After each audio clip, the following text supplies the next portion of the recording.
ابھی اسے وحشت سے نجات نہیں مل سکی تھی، یا پھر یوں تھا کہ جو خون اس نے بہایا تھا وہ اس کے سر پر سوار ہو گیا تھا۔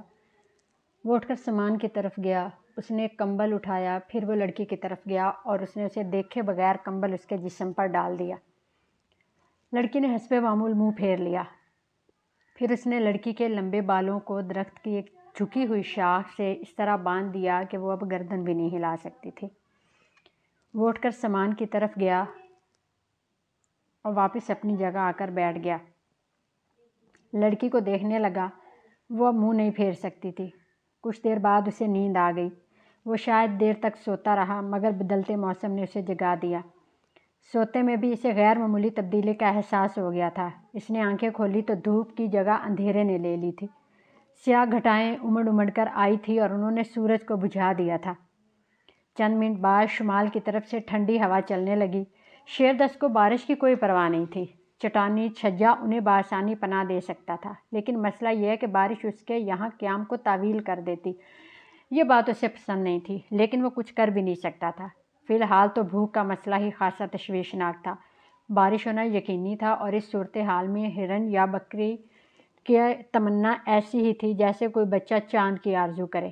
اسے اندازہ ہو گیا کہ اب مچھلیوں پر ہی گزارا کرنا پڑے گا۔ ڈوری اور کانٹا اٹھا کر وہ چلنے ہی والا تھا کہ اسے لڑکی کا خیال آ گیا۔ اس نے بڑھ کر اس کے بال کھول دیے۔ لڑکی کی گردن ایک طرف ڈھلک گئی۔ لگتا تھا اس کی گردن ٹوٹ گئی ہے۔ شیردست کو اس کی ایسی پرواہ بھی نہیں تھی۔ اس نے بے پرواہی سے ڈوری اور کانٹا سنبھالا اور پہاڑی نالے کی طرف چل دیا۔ راستے میں اس نے پتوں اور اچھلنے والے بہت سے ٹڈے پکڑ لیے، وہ چارے کا کام دیتے۔ ٹڈے کانٹے میں پھنسا کر اس نے ڈوری پانی میں ڈال دی۔ تھوڑی ہی دیر میں کئی مچھلیاں پھنس گئی۔ ایک مچھلی تو کافی بڑی تھی۔ چھاگل پانی سے بھر کر مچھلیاں اٹھائے وہ پڑاؤ کی طرف لوٹ آیا۔ مچھلیوں کو صاف کر کے اس نے کتلے بنا لیے۔ لڑکی کی گردن اب بھی اسی طرح ڈھلکی ہوئی تھی۔ شیردست نے سوچا اب شاید اسے صرف اپنے لیے ہی مچھلیاں بھوننی ہوں گی، لیکن لڑکی زندہ تھی، بلکہ زیادہ ہی زندہ تھی۔ وہ بھپری ہوئی تھی۔ جیسے ہی شیردست اس کے قریب پہنچا، لڑکی نے اپنی آزاد پیر استعمال کرتے ہوئے اس کے سینے پر بھرپور لات رسید کی۔ شیردست تکلیف کی شدت سے دوہرا ہو گیا۔ یہ سب کچھ اتنا اچانک اور غیر متوقع تھا کہ اس کو سنبھلنے کا موقع ہی نہ مل سکا۔ چند لمحے وہ زمین پر چت لیٹا رہا۔ اس دوران لڑکی اپنی آزادی کے لیے جدوجہد کرتی رہی، مگر بندشیں تھیں کہ وہ اس سے آزاد نہ ہو سکی۔ بالآخر مایوس ہو کر اس نے سر جھکا لیا۔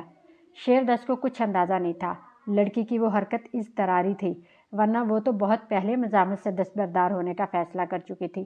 لیکن باپ اور بھائی کی لاشیں دیکھنے والی آنکھوں میں قاتل سے نفرت بھی فطری تھی، اور وہ نفرت اس کے عقلی فیصلے پر حاوی آ گئی تھی۔ شاید اس کی وجہ یہ بھی تھی کہ وحشی شخص نے اس کے بال درختوں کی شاخ سے باندھ کر اسے بے انداز اذیت پہنچائی تھی۔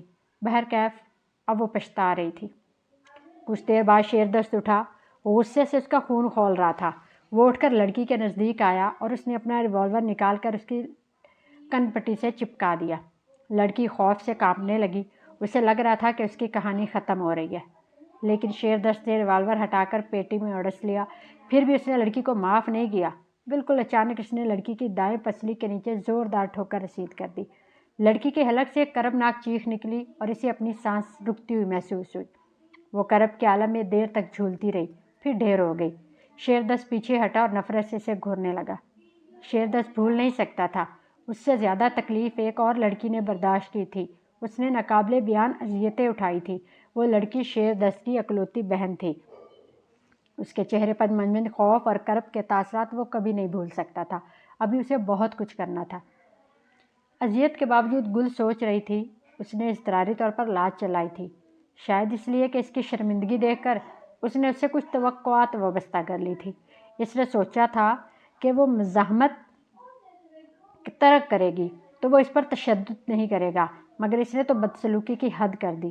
درخت کی شاخ سے بال باندھ دینا، خدایا اسے لگ رہا تھا اس کا سر دھماکے سے پھٹ جائے گا، اور آخر وہ بے ہوش ہو گئی تھی۔ مگر یہ کوئی انوکھی بات نہیں تھی۔ گزشتہ دنوں میں اسے بے ہوش ہونے کی عادت ہو گئی تھی۔ وہ سہمی ہوئی نظروں سے اسے دیکھتی رہی۔ اس کی آنکھوں میں وحشت ناچ رہی تھی۔ اس نے اپنے گھوڑے کی لگام تھامی اور اسے اس کے پاس لے آیا۔ اس نے گھوڑے کو درخت سے باندھا، پھر درخت کی ایک موٹی سی مضبوط شاخ سے دوہری رسی لٹکائی اور رسی کے نچلے سرے پر پھندا بنا لیا۔ گل اتنی خوف زدہ ہوئی کہ اس کے سامنے اس کا پچھلا خوف کوئی حقیقت نہیں رکھتا تھا۔ وحشی نے اسے ایک نظر دیکھا اور پھر اسی انہماک سے اپنے کام میں لگ گیا۔ پھندا تیار کر کے اس نے گل کے ہاتھوں کے سوا تمام بندشیں کھول دی۔ پھر اس نے اسے کھڑا کرنے کی کوشش کی لیکن وہ کھڑی نہیں ہو سکی۔ اس کی ٹانگوں میں جان ہی نہیں رہی تھی۔ اس نے سہارا دے کر اسے گھوڑے پر بٹھا دیا۔ اس نے اسے یوں آسانی سے اٹھا لیا جیسے وہ کوئی صحت مند لڑکی نہ ہو بلکہ گڑیا ہو۔ پھر اس نے اس کی گردن میں پھندا ڈال دیا۔ اس کے بعد اس نے گھوڑے کو کھولا اور تھپکی دے کر آگے بڑھنے کا اشارہ کیا۔ گھوڑا آگے بڑھا۔ خوف زدہ گل نے دونوں ٹانگوں کا زور لگا کر اسے روکنے کی کوشش کی لیکن گھوڑا آگے نکل چکا تھا۔ وہ فضا میں معلق ہو گئی۔ کچھ دیر بعد اس کے پیر فضا میں جھولتے رہے۔ اپنے حلق کی کھرکھراہٹ وہ خود بھی سن سکتی تھی۔ پھندا نہ جانے کیوں بہت دھیرے دھیرے تنگ ہو رہا تھا۔ اس کی آنکھیں حلقوں سے باہر نکلنے لگی۔ دماغ میں اندھیرا ابھرنے لگا۔ دم گھٹ رہا تھا۔ سانس رک رہی تھی۔ اس نے جان لیا کہ اس کا وقت آ پہنچا ہے، مگر عین اس وقت جب وہ دل میں کلمہ پڑھ رہی تھی اس نے خود کو نیچے گرتا ہوا محسوس کیا۔ وہ ایک دھماکے سے زمین پر ٹکرائی، مگر یہ تکلیف دم گھٹنے کی تکلیف کے مقابلے میں نعمت عظمیٰ تھی۔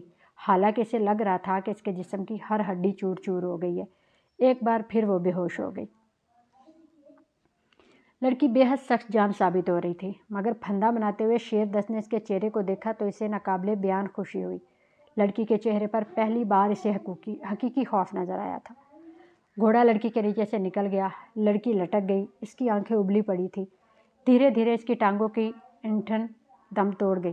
وہ بے سدھ ہو گئی۔ شیر دست نے تیزی سے آگے بڑھ کر چاقو کی مدد سے رسی کاٹ دی۔ لڑکی زوردار آواز کے ساتھ زمین پر گری۔ شیر دست نے آگے بڑھ کر اس کی نبض دیکھی۔ وہ زندہ تھی، مگر شیر دست نے خود بھی اچھمے میں تھا کہ اس نے ایسا کیوں کیا۔ وہ تو لڑکی کا قصہ پاک کر دینا چاہتا تھا، مگر نہ جانے کیوں، شاید وہ اسے اور اذیتیں دینا چاہتا تھا۔ اس کے باوجود اسے حیرت تھی کہ لڑکی اب بھی زندہ ہے۔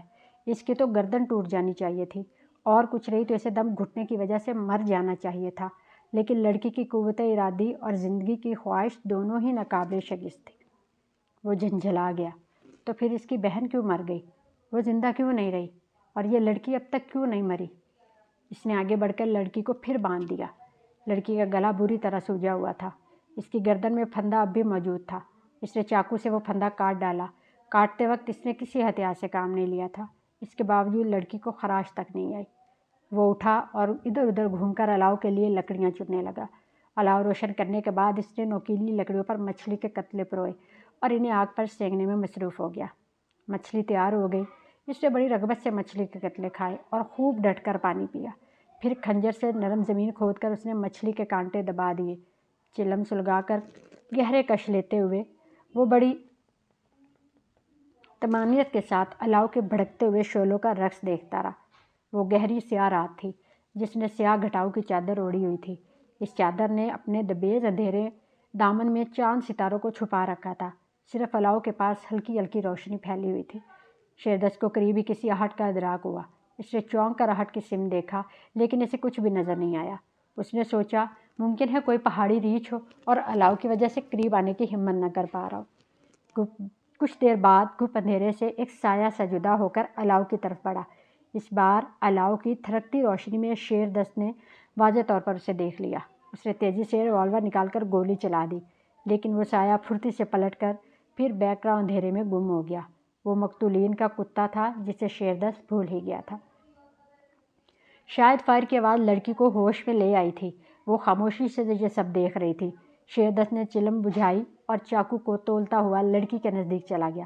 اس کے پاس بیٹھنے کے بعد اس نے لڑکی کے بال جکڑ کر اس کا چہرہ اوپر اٹھایا اور دوسرے ہاتھ سے لڑکی کی آنکھوں کے سامنے چاقو لہرانے لگا۔ الاؤ کے بھڑکتے شعلوں کی روشنی میں چاقو کی دھار سے رنگ برنگی شعاعیں نکلتی محسوس ہو رہی تھی۔ شیر دست نے چاقو کا پھل لڑکی کی ناک پر رکھ دیا، مگر اسے مایوسی ہوئی۔ لڑکی اب خوف زدہ نظر نہیں آ رہی تھی۔ شاید شیر دست کی آخری کوشش نے اسے موت سے بھی بے نیاز کر دیا تھا۔ کچھ لمحے یوں ہی گزر گئے۔ پھر لڑکی نے اس کی طرف دیکھتے ہوئے نفرت امیز انداز میں تھوک دیا۔ وہ حیران رہ گیا، اتنا حیران کہ اپنی جگہ منجمد سا ہو کے رہ گیا۔ لڑکی کی مزاحمت اور نفرت اب بھی ناقابل شکست تھی۔ اس احساس نے شیر دست کے ذہن میں انگارے بھر دیے۔ حیرت کے جھٹکے سے سنبھلتے ہی اس نے لڑکی کے بالوں کی ایک لٹ کاٹ کر الاؤ میں اچھال دی۔ چرمراتے ہوئے بالوں کی چند لمحے میں فضا میں بو معدوم ہو گئی۔ وہ لڑکی کے پاس سے ہٹ گیا۔ اس رات بھی اس نے حسب سابق لڑکی کو قریب ہی باندھا اور سو گیا۔ گل بہت دیر تک سو نہیں سکی۔ اس کے جسم کا ہر جوڑ دکھ رہا تھا۔ سوجے ہوئے گلے میں الگ تکلیف ہو رہی تھی۔ وہ حیران تھی کہ اتنا کچھ ہونے اور اتنا کچھ سہنے کے باوجود وہ زندہ کیسے ہے۔ بندے ہونے کے وجہ سے اسے بے آرامی بھی تھی۔ اس بے آرامی میں اسے 36 گھنٹے ہو چکے تھے اور اس عرصے میں اس نے 2 گھونٹ پانی کے سوا کچھ کھایا پیا نہیں تھا۔ اس کی وجہ سے کمزوری بھی ہو رہی تھی۔ ایسے میں نیند آنا آسان نہیں تھا۔ آدمی اس طرح کے حالات سے دوچار ہو اور سو بھی نہ سکے تو سوچنے کے سوا کیا کر سکتا ہے۔ 2 دن کے اندر اندر اس کی دنیا ہی لٹ گئی تھی۔ اب اس کے سامنے کوئی مستقبل نہیں تھا، اس کا کوئی گھر نہیں تھا، کوئی تحفظ دینے والا نہیں تھا۔ وہ بھری کائنات میں اکیلی رہ گئی تھی اور یہ سب کچھ صرف ایک شخص کی وجہ سے ہوا تھا۔ صرف ایک شخص نے کیا تھا یہ سب، مگر اس کی سمجھ میں یہ نہیں آتا تھا کہ ایسا کیوں کیا۔ کیا اس لیے کہ وہ پاگل جنونی ہے؟ ہاں، کم از کم اس وقت تو وہ پاگل اور جنونی ہی لگتا تھا جب اس پر وحشت سوار ہوتی تھی، مگر اس کے علاوہ وہ دیکھنے میں ہوش مند، نرم ہو اور پرکشش تھا۔ گل نے سوچنے کی کوشش کی کہ ممکن ہے بابا اور بھائی سے اس کی کوئی دشمنی ہو، مگر اس کا کوئی امکان نہیں تھا۔ گل جانتی تھی کہ بابا اور بھائی کبھی بستی سے نہیں نکلے اور یہ وحشت زدہ انسان کبھی بستی میں آیا نہیں۔ پھر بغیر کسی جواز کے، کسی دشمنی کے، کوئی کیسے کسی کو اتنی صفاقی سے ختم کر سکتا ہے؟ گل جانتی تھی کہ ان علاقوں میں دشمن کو اور انتقام کو کسی مقدس چیز کی طرح سمجھا جاتا ہے، مگر دشمنی بھی تو بے سبب نہیں ہوتی اور انتقام بھی تو کسی زیادتی کا رد عمل ہوتا ہے۔ یہاں تو کچھ بھی نہیں تھا۔ گل سوچتی اور الجھتی رہی۔ اس نے اس وحشی شخص کو اس کے کمزور لمحوں میں دیکھ لیا تھا۔ وہ اس کے ساتھ جو کچھ کر رہا تھا اس پر خوش نہیں تھا۔ صاف پتہ تھا کہ وہ اس کے مزاج کے خلاف ہے، مگر ان کمزور لمحوں کے بعد وہ رکا نہیں تھا، بلکہ اس کا ظلم بڑھ گیا تھا۔ کیوں؟ ایسی کون سی بات ہے جو اس سے یہ سب کچھ کروا رہی ہے؟ بات کیا ہے؟ اس نے اس کے لباس کو دریدگی دی، مگر اسے میلی نظر سے نہیں دیکھا تھا۔ اس نے اس کی بنہنگی کو کمبل سے ڈھانپ دیا۔ یہ سب کیا تھا؟ کہتے ہیں کہ نیند کانٹوں پر بھی آ جاتی ہے۔ گل کو بھی نیند آ گئی، اور صرف نیند ہی نہیں آئی، اس نے بہت خوبصورت خواب دیکھا۔ وہی خواب جو وہ برسوں سے دیکھتی آ رہی تھی، مگر اس رات وہ خواب مکمل ہو گیا۔ اس نے گھڑ سوار کا چہرہ پہلی بار دیکھا اور حیران رہ گئی۔ وہ یہی وحشی تھا جس نے اس پر تشدد کی حد کر دی تھی۔ شاید وہ رات تھی ہی خواب دیکھنے کی۔ شیردست ٹھیک طرح سے سو بھی نہ سکا۔ 2 لڑکیوں کے خون میں نہائے ہوئے چہرے اس کی نظروں میں گھوم رہے تھے۔ پھر وہ سویا تو وہ اس کے خواب میں آ گئے، مگر وہ 2 نہیں 3 تھی۔ تینوں بہت دور سے اسے پکار رہی تھی، اسے اشارے سے بلا رہی تھی۔ اس کے چہرے لہولہان تھے اور کھلے ہوئے لمبے لمبے بال گرد و غبار سے اٹے ہوئے تھے۔ وہ جانتا تھا کہ ان میں سے ایک اس کی بہن تہمینہ ہے، دوسری اس کی منگیتر زرینہ، مگر تیسری لڑکی کون ہے یہ وہ نہیں جانتا تھا۔ خواب میں بھی وہ اس کے بارے میں الجھن اور تجسس محسوس کر رہا تھا۔ وہ دھیرے دھیرے ان کی طرف بڑھ رہا تھا۔ اس کے لبوں پر زرینہ اور تہمینہ کے نام سسکیوں کے ساتھ لہرا رہے تھے۔ وہ زیر لب قسمیں کھا رہا تھا کہ وہ ٹونگا قبائل سے ان کا انتقام ضرور لے گا۔ وہ قریب پہنچا تو اس نے دیکھا کہ تیسری لڑکی وہ ہے جو انتقام کے دوران اس کے ہاتھ لگی تھی۔ اسے اپنی بہن اور منگیتر کے ساتھ دیکھ کر اس کا خون کھول اٹھا تھا۔ وہ کچھ کہنا ہی چاہتا تھا کہ وہ تینوں دیکھتے ہی دیکھتے اس کی نظروں سے اوجھل ہو گئی۔ اگلے لمحے وہ پھر نمودار ہوئی، مگر وہ تینوں ہی بے چہرہ تھی۔ چہروں سے خد و خال غائب ہو گئے تھے، اب وہ صرف خون آلود نقاب معلوم ہو رہے تھے۔ اس نے چہروں کی بے نام نقابوں سے نیچے ان کے جسموں کو دیکھا، تینوں کے ایک جیسے لباس، اور وہ بھی تار تار۔ تینوں کے جسموں پر تشدد کے نشان تھے۔ وہ الجھ کر رہ گیا۔ اس کی بہن کون سی ہے؟ منگیتر کہاں ہے؟ وہ پہچاننے کی کوشش کر رہا تھا۔ پھر وہ تینوں بولے، فریاد کرنے لگی۔ ان کی آوازیں، ان کے لہجے، ان کا آہنگ ایک تھا۔ ان کی آوازوں پر پرسوز نوحوں کی گونج تھی۔ ہمارا یہ حال کس نے کیا؟ ہم پر یہ ظلم کس نے کیا؟ کس نے لوٹا؟ ان کے بے خد و خال چہروں پر آنکھیں نظر آ رہی تھیں، مگر اسے مسلسل آنسو بہہ رہے تھے۔ وہ تڑپ کر ایک قدم آگے بڑھا تاکہ اپنی بہن اور منگیتر کے آنسو پہنچ سکے، لیکن اسے علم نہیں تھا کہ بہن کون سی ہے، منگیتر کون سی ہے۔ ناچار تڑپتے دل کے ہاتھوں مجبور ہو کر اس نے تینوں کے آنسو پہنچنے کے لیے ہاتھ بڑھائے، لیکن اسی لمحے وہ تینوں جیسے ہوا میں تحلیل ہو گئی۔ اس کے ہاتھ پہلوؤں کے ساتھ جھولتے رہ گئے۔ وہ کسی ایک کے آنسو بھی نہیں پہنچ سکا۔ اسی وقت اس کی آنکھ کھل گئی۔ سورج نہیں نکلا تھا، لیکن شیردست کو احساس ہو رہا تھا کہ صبح ہو چکی ہے۔ پرندے موسم کے تیور دیکھ کر جلدی جلدی غذا کی جستجو میں پرواز کر رہے تھے۔ ہر طرف ایک ملجگا سا اجالا تھا۔ وہی اجالا سورج نکلنے سے پہلے کے تاریک اجالے سے بالکل مختلف تھا۔ در حقیقت آسمان کو گہرے سیاہ بادلوں نے ڈھانپ رکھا تھا۔ ہوا میں نمی اور بوجھل پن تھا۔ آثار بتا رہے تھے کہ کسی بھی لمحے بارش ہو جائے گی۔ اس نے اٹھ کر ایک انگڑائی لی اور تیزی سے لکڑیاں اکٹھی کر کے چھجے کے نیچے اندر کی طرف ڈھیر کرتا رہا۔ پھر اس نے لڑکی کو دیکھا۔ وہ سو رہی تھی یا خود کو سویا ہوا ظاہر کر رہی تھی۔ وہ بندھی ہوئی لڑکی کو گھسیٹ کر چھجے کے نیچے لے آیا۔ گھسیٹے جانے پر بھی اس کی آنکھ نہیں کھلی۔ اسے ایک طرف چھوڑ کر شیردست نے چھاگل اٹھائی اور چشمے کی طرف چل دیا۔ ٹھنڈے پانی سے کلیاں کر کے چہرے پر 2-4 چپٹکے مار کے اس نے اپنی چھاگل بھری اور واپس چل دیا۔ ہوا کچھ اور بوجھل ہو گئی تھی۔ شیردست نے سوچا کہ جنگل میں شکار کے لیے ایک اور کوشش کر دیکھے۔ چھاگل رکھ کر اس نے اپنا گھوڑا کھولا اور اس پر بیٹھ کر جنگل کی طرف چل دیا۔ لڑکی اب بھی سوئی ہوئی تھی۔ اس صبح قسمت نے اس کا ساتھ دیا اور اسے ایک ہرن مل گیا۔ زیادہ کی اس نے کوشش ہی نہیں کی۔ بارش کسی بھی وقت شروع ہو سکتی تھی اور وہ اس سے پہلے اپنے پڑاؤ پر پہنچ جانا چاہتا تھا۔ پڑاؤ کے پاس پہنچ کر اسے افسوس ہوا کہ جانے سے پہلے اس نے الاؤ روشن نہیں کیا تھا۔ بندھی ہوئی لڑکی کے قریب ایک سیاہ ریچھ کھڑا اسے سونگھ رہا تھا۔ لڑکی کے حلق سے عجیب عجیب آوازیں نکل رہی تھی۔ شیردست نے گھوڑے کی لگامیں کھینچی اور اپنی بندوق لے کر ریچھ کی طرف لپکا۔ اس کی طرف ریچھ کی پشت تھی، مگر شیردست کو خیال آیا کہ وہ بندوق استعمال نہیں کر سکتا، اس سے لڑکی کو بھی خطرہ لاحق ہو سکتا ہے۔ اس نے آہستگی سے بندوق نیچے رکھی اور خنجر نکال کر دبے پاؤں سے ریچھ کی طرف بڑھنے لگا۔ اسی لمحے لڑکے نے اسے دیکھ لیا۔ شیردست کو امید تھی کہ لڑکی کی آنکھوں میں التجا نظر آئے گی، لیکن وہ ہر اعتبار سے مایوس کن ثابت ہو رہی تھی۔ اس کے جسم میں خوف کا تناؤ تو محسوس کر سکتا تھا، اس کے باوجود وہ حیرت انگیز طور پر پرسکون تھی۔ ایک تصویر سی شیردست کی آنکھوں میں چمک گئی، لیکن یہ سوچنے کا وقت نہیں تھا۔ شیردست کو پتہ بھی نہیں چلا کہ تبدیلی لانے والے لمحے نے کب اس کے پورے وجود کو اپنی گرفت میں لے لیا۔ وہ دبے پاؤں ریچھ کی طرف بڑھتا رہا۔ ریچھ اب جارحیت پر آمادہ تھا۔ شیردست نے بڑی احتیاط سے اس کے کندھوں کے درمیانی حصے پر پوری طاقت سے وار کیا۔ خنجر اندر تک دھنس گیا۔ ریچھ کے حلق سے کریہا آواز نکلی اور وہ جھنجھلا کر پلٹا۔ شیردست کو خنجر نکالنے کی مہلت نہیں ملی۔ وہ ریچھ سے دو بدو لڑ نہیں سکتا تھا۔ وہ بہت پھرتی سے اپنی بندوق کی طرف لپکا۔ ریچھ بھاری قدموں سے سستی سے اس کی طرف آ رہا تھا۔ شیردست نے بندوق اٹھائی، سیدھی کی اور نشانہ لے کر فائر کر دیا۔ گولی ریچھ کے سینے میں لگی۔ وہ جھٹکے سے پیچھے ہٹا اور پلٹ کر دب دب بھاگنے لگا۔ شیردست نے ایک اور فائر کیا، مگر وہ یقین سے نہیں کہہ سکتا تھا کہ گولی ریچھ کو لگی یا نہیں۔ بہرکیف ریچھ بھاگ گیا۔ شیردست لڑکی کی طرف گیا۔ اس نے تیزی سے تمام بندشیں کھول کر اسے آزاد کر دیا۔ اب جو اس نے لڑکی کے چہرے کو دیکھا تو حیران رہ گیا۔ چند لمحے پہلے تک بے تاثر نظر آنے والا چہرہ اچانک ہی خوف کے سایوں میں بھر گیا تھا۔ اس کی آنکھوں میں ایک طوفان سا مچل رہا تھا۔ وہ شیردست کی طرف دیکھ رہی تھی، لیکن اس کی آنکھیں خوف کے سوا ہر جذبے سے آ رہی تھی۔ وہ خوف جو کسی سیال کی طرح دھیرے دھیرے اس کی آنکھوں میں پھیل رہا تھا۔ اسے احساس بھی نہیں تھا کہ شیردست نے اس کی بندشیں کھول دی ہیں۔ اس لمحے بادل خوفناک انداز میں گرجے اور لڑکی چونک کر تھر تھراتے ہوئے بدن کے ساتھ شیردست سے لپٹ گئی۔ بادل پھر گرجے اور اس بار خوف کے پگھلے ہوئے سیلاب نے ضبط کے سارے بندھن توڑ دیے۔ وہ پھوٹ پھوٹ کر رو دی اور شیردست کا سینہ بھیگتا چلا گیا۔ وہ شیردست کے موسم جوانی کی پہلی بارش تھی۔ لڑکی اب بھی روئے جا رہی تھی اور اس کا بدن یوں کانپ رہا تھا جیسے کسی ساز کا تار۔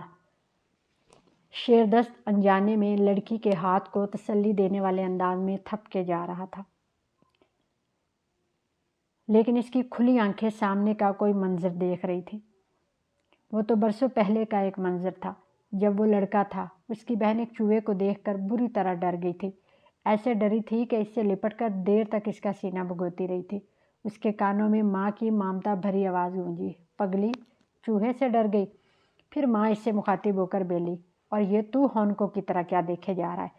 دیوانے، لڑکیاں تو ایسی ہی نازک اور نرم دل ہوتی ہیں، چوہے سے بھی ڈر جاتی ہیں۔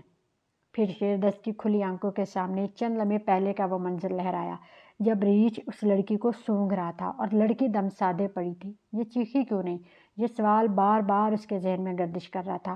چوہے کو دیکھ کر ڈر جانے والی نرم و نازک لڑکیاں تنہا سنسان جنگل میں ریچھ کا خطرہ سامنے آنے پر بھی چپ رہ سکتی ہیں۔ نہیں، اس کے ذہن نے جواب دیا، پھر یہ چیخی کیوں نہیں؟ اس کا ذہن تکرار کرتا رہا، یہاں تک کہ اپنے اندر ابھرنے والا جواب سن کر اس کی روح تک ندامت سے لرز گئی۔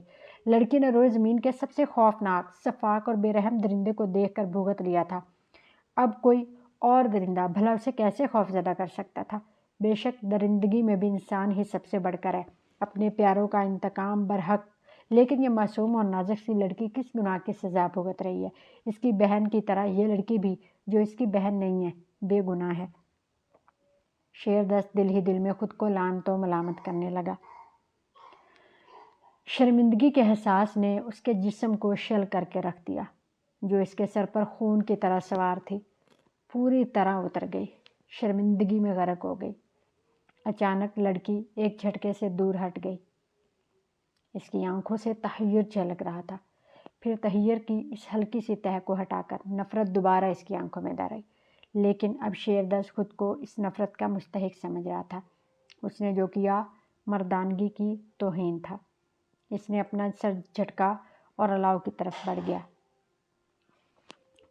مچھلی کے کتلے گرم کر کے وہ لڑکی کی طرف آیا جو 2 دن سے بھوکی تھی۔ اس نے ایک کتلا لڑکی کے ہونٹوں سے لگایا، لیکن لڑکی نے منہ پھیر لیا۔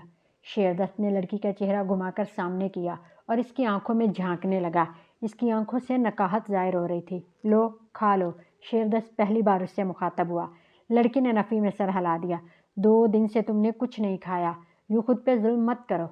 لڑکی کی آنکھوں میں جو جواب ابھرا، اس نے شیردست کو اپنی نظروں میں حقیر کر دیا۔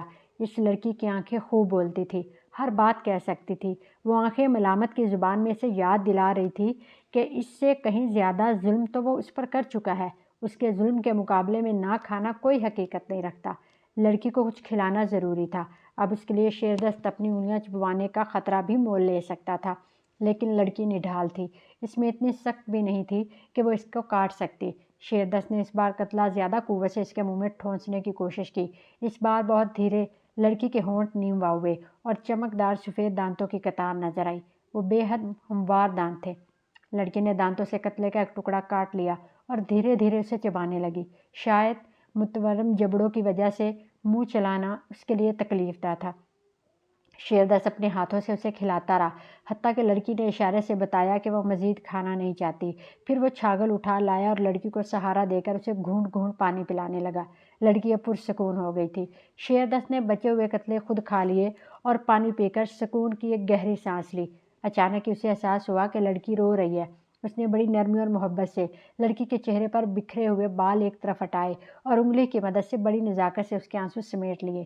پھر نہ جانے کیا ہوا کہ اس کی اپنی آنکھوں میں بھی آنسو بہہ نکلے۔ اسے ایسا لگ رہا تھا جیسے ابھی ابھی اس نے اپنا اجڑا ہوا گھر اور اپنے گھر والوں کی لاشیں دیکھی ہوں۔ اس کے آنسو بہہ بہہ کر لڑکی کے بالوں کو بھگو رہے تھے۔ گل اپنے بابا اور بھائی کے قاتل کو حیرت سے دیکھ رہی تھی۔ وہ بے آواز رو رہا تھا۔ آنسو اس کی آنکھوں سے یوں بہہ رہے تھے جیسے یہ برسات کبھی نہیں تھمے گی۔ ایسا لگتا تھا کہ آنسو اس نے نہ جانے کب سے روک رکھے تھے، کب سے جمع کر رکھے تھے۔ گل کی حیرت یوں تھی کہ اس نے پہلے کبھی کسی مرد کو روتے نہیں دیکھا تھا۔ بابا بھی کبھی نہیں روئے تھے، ماں کی وفات پر بھی نہیں، بلکہ اس موقع پر بھی جب بھائی کی آنکھیں ڈبڈبائی تھی تو بابا نے بھائی کے کندھے پر نرمی سے ہاتھ رکھ کر سخت لہجے میں کہا تھا، شیر دل، آنسو نہ گرنے پائیں، یاد رکھو پہاڑ رو سکتے ہیں، مرد کبھی نہیں روتے۔ مگر یہاں وہ مرد رو رہا تھا جس نے اس کے باپ اور بھائی کو بغیر کسی وجہ کے خبردار کیے مار ڈالا تھا، جس نے ایک ظلم کو چھوڑ کر اس پر ہر وہ ظلم کیا تھا جو کسی کے ساتھ کیا جا سکتا ہے، مگر اب وہ رو رہا تھا۔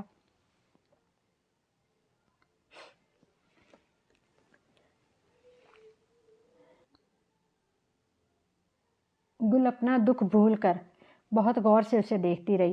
وہ اسے بہت دکھی دل کے آنسو لگے، جیسے کوئی بہت بہت زیادہ اذیت برداشت کرنے کے بعد اذیت سے چھٹکارا پانے پہ روتا ہے۔ وہ اس اذیت کے آنسو ہوتے ہیں جو خاموشی سے آنسو بہائے بغیر برداشت کر لی گئی ہو۔ یہ اسے ایسے ہی آنسو لگے۔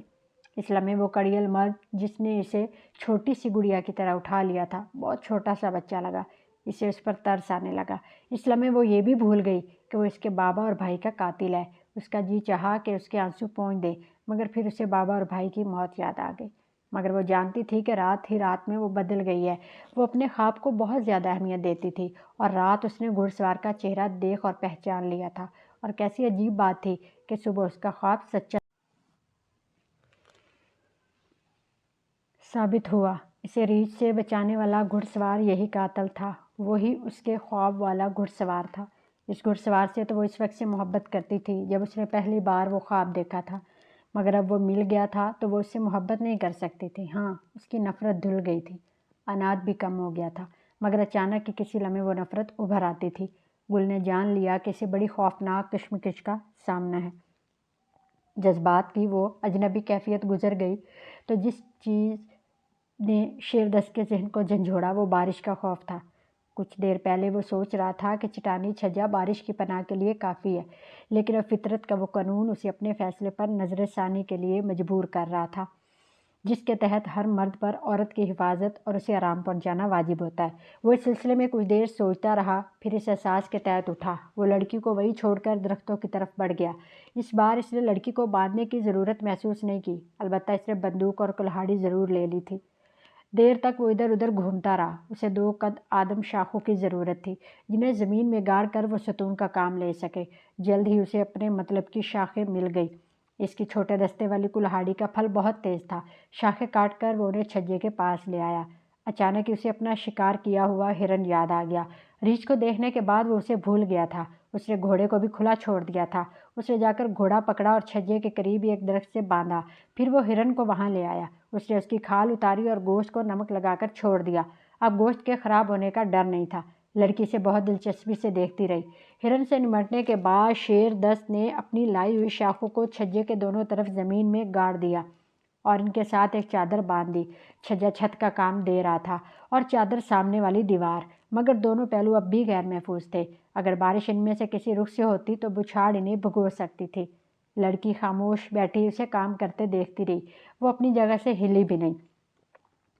شیر دست بھی درختوں کی طرف گیا اور مزید 2 لکڑیاں کاٹ لایا۔ دونوں لکڑیاں گاڑنے کے بعد اس نے کمبل کی مدد سے ایک پہلو پر دیوار سی بنا دی۔ اس کے پاس زیادہ کمبل نہیں تھے۔ اس نے سوچا تھا کہ غیر محفوظ رخ سے بارش ہونے کی صورت میں دوسری طرف کا کمبل ادھر لگا دے گا۔ شیر دست پھر باہر گیا۔ اس بار وہ ادھر ادھر سے گھاس جمع کر کے لاتا رہا۔ گھاس کو اس نے زمین پر چاروں طرف بچھا دیا کہ نرم سا فرش تیار ہو گیا۔ گھاس کے اس فرش پر اس نے اپنا سب سے بڑا کمبل بچھا دیا۔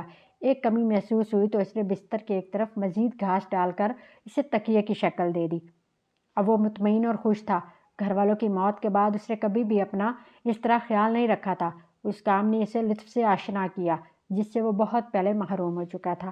اس نے لڑکی کو کسی چھوٹی سی بچی کی طرح اٹھا کر بڑی احتیاط سے بستر پر لٹا دیا، پھر اس پر وہ کمبل ڈال دیا۔ وہ الجھن امیز نظروں سے اسے دیکھتی رہی، لیکن اس کی آنکھوں میں جھانکنے کے بعد مطمئن نظر آنے لگی۔ شیر دست نے اپنی اس محفوظ پناہ گاہ کے کھلے پہلو کی طرف نیا الاؤ روشن کیا۔ پرانے الاؤ کو اس نے مٹی ڈال کر بجھا دیا۔ اس کا اندازہ تھا کہ دوپہر ہونے والی ہے۔ وہ جلدی جلدی شکار کیے ہوئے ہرن کا گوشت بھوننے میں مصروف ہو گیا۔ اس بار لڑکی نے کھانے سے انکار نہیں کیا، بلکہ وہ اپنے ہاتھ سے کھاتی رہی۔ کھانے کے بعد شیر دست نے پہلے اسے پانی پلایا، پھر خود پیا۔ لڑکی اسے تشکرانہ انداز میں دیکھتی رہی۔ شیر دست نے بچا ہوا گوشت سمیٹ کر رکھ دیا۔ اسے رات کے کھانے بلکہ صبح کے ناشتے تک گزارا ہو سکتا تھا۔ شیر دست لڑکی کے پاس آ بیٹھا۔ اس کے محسوسات یکسر تبدیل ہو چکے تھے۔ لڑکی کے ساتھ اس نے جو کچھ کیا تھا اسے یاد تھا، لیکن اس کے سمجھ میں نہیں آتا تھا کہ اس نے یہ سب کیسے کیا۔ وہ تو اس درندگی کا تصور بھی نہیں کر سکتا تھا۔ نتیجہ یہ ہوا کہ اب اس کی شرمندگی کی کوئی حد نہیں تھی۔ وہ اپنے کیے کی تلافی کرنا چاہتا تھا، مگر جانتا تھا کہ کچھ بھی کر لے تلافی ممکن نہیں۔ پہلی بار اس نے لڑکی کو مختلف نظر سے، مرد کی نظر سے دیکھا۔ وہ اس کا جائزہ لیتا رہا۔ وہ بے حد حسین تھی۔ اس کی آنکھیں بے حد روشن تھیں۔ ان کے اظہار کی بے پناہ صلاحیت کا وہ پہلے ہی قائل ہو چکا تھا۔ وہ بولتی آنکھیں تو اس سے باتیں کرتی رہی تھی۔ سوجے ہوئے چہرے کے باوجود وہ بے حد خوبصورت اور پرکشش لگ رہی تھی۔ وہ دراز قامت اور خوش بدن تھی۔ لڑکی نے جو اسے متوجہ پایا تو اس کے رخسار تمتما اٹھے۔ تم جانا چاہو تو جا سکتی ہو، شیر دست نے دھیمی آواز میں کہا۔ اب تم آزاد ہو۔ لڑکی پوری شدت سے نفی میں سر ہلانے لگی۔ تمہارا نام کیا ہے؟ شیر دست نے پوچھا۔ لڑکی کے حلق سے بے معنی آوازیں نکلنے لگی۔ شیردست کو ایک ناقابل بیان صدمے کا احساس ہوا۔ لڑکی گونگی تھی۔ گل کو یقین نہیں آ رہا تھا کہ ایک لمحے میں کوئی شخص اتنا بھی بدل سکتا ہے۔ اب وہ اسے وحشی اور قاتل جیسے لفظوں سے نہیں سوچتی تھی، اب وہ خوابوں والا گھڑ سوار تھا۔ تبدیلی اس لمحے رونما ہوئی جب اس نے اس کے پاس ریچھ کو کھڑا دیکھا اور ریچھ سے نمٹا تھا۔ اس کے بعد وہ بالکل تبدیل ہو گیا تھا۔ اب وہ اس کا پورا خیال رکھ رہا تھا جیسے وہ کوئی چھوٹی سی نازک سی بچی ہو۔ بارش تو پہلے ہی سر پر تلی کھڑی تھی، مگر پہلے اسے اس کی کوئی پرواہ نہیں تھی، اور اب دیکھتے ہی دیکھتے بے وسیلہ ہونے کے باوجود اس نے اس کے لیے گھر سا بنا دیا۔ ہاں، وہ یقین سے کہہ سکتی تھی کہ یہ اہتمام اسی کے لیے تھا۔ گل نے پہلی بار اسے عورت کی نظر سے دیکھا تو متاثر ہوئے بغیر نہ رہ سکی۔ وہ بے حد وجیح اور پرکشش مرد تھا۔ ایک عجیب بات یہ تھی کہ اس کی مہربانی اور نرمی اس کی وجاہت میں اضافہ کرتی تھی۔ گل کے لیے اس کی کشش یوں اور زیادہ تھی کہ وہ تسلسل سے اس کا خواب دیکھتی رہی تھی، اور آنے والے وقت نے بدترین اور نہایت مشکل بلکہ ناممکن صورتحال میں ثابت کر دیا کہ اس کا خواب محض خواب نہیں تھا بلکہ اطلاع تھی۔ خواب لفظ بلفظ سچا ثابت ہوا تھا۔ بندے رہنے کی اذیت سے چھٹکارا ملا اور چوٹوں کی تکلیف کم ہوئی تو گل کو ایک حیا بار خیال ستانے لگا، اپنی برہنگی کا خیال۔ اس کی قمیض تو ستر پوشی کے قابل نہیں رہی تھی۔ جسم اس کمبل سے چھپا ہوا تھا جو شیردست نے قمیض پھٹنے پر اس کے جسم پر ڈال دیا تھا، مگر اب اس سے کام تو نہیں چل سکتا تھا۔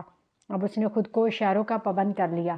اس نے اشاروں سے گھڑ سوار کو سمجھانے کی کوشش کی کہ اسے تن ڈھانپنے کے لیے قمیض چاہیے، مگر وہ سمجھ نہیں رہا تھا۔ تنگ آ کر اس نے جھٹکے سے قمیض پھاڑنے کا منظر اشاروں میں پیش کیا۔ اس بار وہ شرمندہ نظر آنے لگا اور نظریں جھکا لی۔ اب گل نے اس کی قمیض تھام کر اسے سمجھانے کی کوشش کی۔ اس وقت وہ اس کے اس قدر نزدیک تھی کہ ان کے دل کی دھڑکن بھی سن سکتی تھی۔ اسے حجاب آنے لگا۔ بالآخر وہ اس کی بات سمجھ گیا، مگر وہ اب بھی شرمندہ تھا۔ بہرحال وہ اپنے گھوڑے کی طرف گیا اور اپنی قمیض لے آیا۔ شاید تن کے کپڑوں کے سوا اس کے پاس وہی قمیض تھی۔ گل نے باہر جانے کا اشارہ کیا۔ وہ چلا گیا۔ گل نے اپنی پھٹی قمیض اتار کر اس کی قمیض پہن لی، لیکن وہ اس کے بدن میں بہت زیادہ ڈھیلی اور لٹکی نظر آ رہی تھی۔ وہ باہر آ گئی۔ گھڑ سوار اپنے گھوڑے کے پاس کھڑا تھا۔ اس کی آہٹ سن کر پلٹا، لیکن اسے دیکھتے ہی ہنسنے لگا۔ وہ اتنا ہنسا کہ بے حال ہو گیا۔ گل کی سمجھ میں کچھ نہیں آ رہا تھا۔ اس نے گل کے چہرے پر خفگی کا تاثر دیکھا تو جلدی سے بولا، تھوڑی دور چل سکتی ہو؟ گل نے اس بات میں سر ہلایا۔ وہ اسے چشمے پر لے گیا اور چشمے کے شفاف پانی کی طرف اشارہ کرتے ہوئے بولا، ذرا خود کو دیکھو اس پانی میں۔ گل نے پانی میں اپنا عکس دیکھا تو اسے ہنسی آ گئی۔ اس کے قمیض میں وہ بے حد مضحکہ خیز لگ رہی تھی۔ چند لمحے بعد وہ دونوں ہنس رہے تھے۔ وہ ہنستے رہے یہاں تک کہ ان کے پیٹ میں بل پڑ گئے۔ وہ پیٹ پکڑ کر بیٹھنے اور ہنسی روکنے کی کوشش میں مجبور ہو گئی۔ اس نے قمیض اس کے درمیان موجود کشیدگی اور فاصلے کو بہت بڑی حد تک کم کر دیا تھا۔ سب کچھ تھا، مگر اب بھی اچانک ایک ایسا لمحہ آ جاتا تھا جس میں گل خود بخود اس کے لیے نفرت محسوس کرتی تھی۔ اس اچانک آ جانے والے اس لمحے پر اس کا کوئی اختیار نہیں تھا۔